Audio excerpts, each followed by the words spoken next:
Well, today's garden tour, we're out front. The California poppies out here are doing really well, except I need to get out here and do some weeding. Haven't been feeling very well lately, so the yard is getting out of control again, like usual. I think when the gardener comes on Wednesday, I'm going to see if I can get him to pull some of these big weed and grass out of here without messing up my California poppies, if it's possible. There's quite a few in here, and they should be blooming any time, but it hasn't happened yet. But we'll come back and do another update in a week or so and see how it's doing.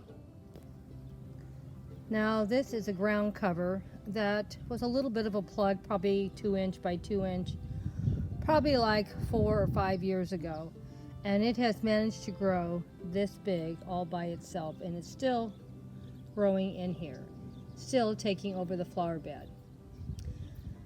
So I'm not quite sure what I want to do about it. This flower bed always gets a lot of weeds and grass, and I may just leave it just because I'm sick of looking at weeds and grass in my front. So we'll see what we're going to do.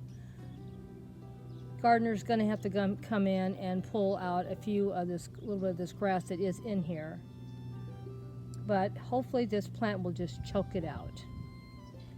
Now it's going to look really pretty in about another month, because it blooms beautiful white flowers for about a month.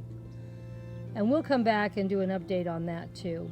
And it may look like it's delicate and everything. This thing is super thick, super dense, and I will show you how dense. I'm going to put a couple fairy gardens on top of it, and they are not going to fall into the plant. That plant is solid. And I'm going to show you how solid by putting a little fairy house on it, and you're going to see it standing on top of it. We might even get a fairy village in here, you never know. Well, that's another project for next month. We'll see what happens. Still doesn't look too pretty in here, but these are all California poppies coming up, and there's some few other things popping up also. I did throw out some flower seeds, so I can't tell if they're flowers or weeds yet. But anyway, probably another month we'll be able to tell. It's probably going to be another 2 months before this area blooms up with flowers, because these are just now coming up. But there's plenty in here, and I may throw some more seeds in another week or so. And the reason why I'm going to do that, so when these die back, I'll have some new ones coming up, and I'll have California poppies for another couple extra months. One year I had California poppies for almost 6 months. We'll see if it can happen again. I just keep throwing out seeds on top of seeds every couple of months, and there's always something blooming and growing. Now this area does have a little bit of grass that needs to be pulled out also, and probably some weeds, but it does have some California poppies coming up here too. Same thing, I'm going to throw some more seeds out here, maybe another week or the next time it's going to rain, and see if I can get some more things growing. Now I do have some California poppies that are much farther ahead because they're seeds that came up from last year. They're not from this year. And there's some more over there. And of course, my beautiful goldenberry is doing great. My new goldenberry doesn't look great, but it's still alive. So hopefully it's going to perk up. And I do have a tomato cage around it. And I may bring another couple out here to help support, because this plant will get so big it will cover this whole area. And as you can see, I have some more California poppies that are from last year and that are quite a bit ahead. This one I'm going to get some more flower seeds and throw in there and clean that up, and we'll come back and revisit this in about a month and see how it looks. This I planted a couple years ago with flower seeds, and as you can see, they've all come up beautifully and reseeded themselves. That is why I try to plant with seeds as much as possible, because they reseed themselves, and when I buy them in the nursery, they never reseed themselves. Don't know why that is either.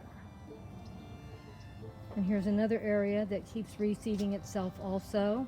I did not do any of this. These are from seeds I did a couple of years ago. And the same with this plant, it's reseeded itself. Now, you're probably wondering why I haven't pulled this dead plant out, because I want this to totally dry out before it can reseed itself. Doesn't bother me at all to see it look like this. A lot of people don't like succulents. They don't think they look very pretty. I want to tell you, yes, they can look beautiful. This does not bloom year-round, but right now it is blooming, and right now it is beautiful. Isn't it a gorgeous plant? And it does so well in our hot climate of Southern California. It's hard to grow things here. People think that everything grows so nice because they do see a lot of beautiful things in the wintertime here. But when it gets summer, oh, things do struggle here because it's very, very hot. Well, we just do the best we can, but hope you're enjoying the garden tour for today and seeing that Grandma does have beautiful flowers in her garden. Now, I know I showed you this plant last week, and it's a beautiful plant. It's got purple and pink in it, but I wanted to share with you the beautiful flowers that it gets. Isn't this beautiful? How colorful it is. Succulents can have beautiful, beautiful flowers. Just look at them.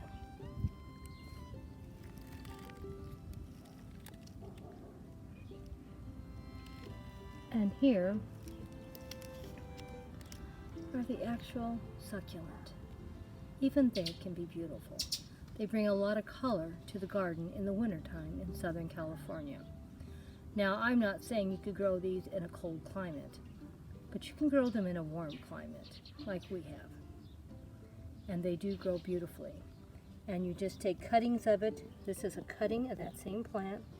I planted it in the ground. We're going to see how it does. I did this a week or so ago, and as you can see, it's still looking fine. And here's some more succulents, and the color in them. There's a lot of color in succulents. So if you live in a reasonably warm climate or want to bring these in the wintertime, you can probably grow them anywhere in the United States. And here's some more succulents with some more flowers blooming. I have beautiful succulents everywhere, and I'm sure the bees appreciate it too, because there's always something blooming in my garden. As you can see, the bees are coming by. So happy to enjoy these beautiful flowers and the pollen they offer. It's so bright out here, I can't see what I'm filming. So hopefully I'm getting these bees flying around and landing on this plant. Now, I'm allergic to bees, so I try hard not to get too near them and try not to bother them.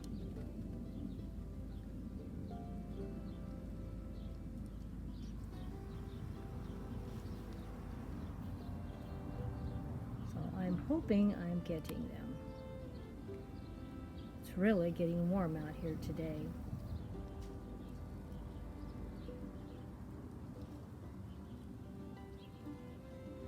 Now, to some people, these may not be brightly beautiful flowers, but they are flowers and they are for the garden. And these are succulents. And the bees are really appreciating it.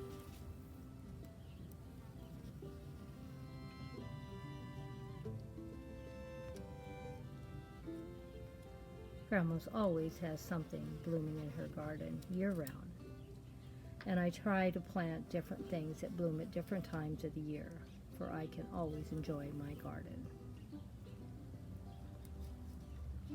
And there's always life here. It feels wonderful to have a lot of life in your garden. I was listening to one of my garden channels, and she said she doesn't grow anything or do anything with pesticides. And I think I'm thinking the same way now. She said she never thought about it because most gardeners use pesticides. And she said she figures she grows enough that she can enjoy and share it with everybody. And so we do the best we can. But I want to make sure my bees are safe, and my lizards are safe, and my spiders are safe in my garden.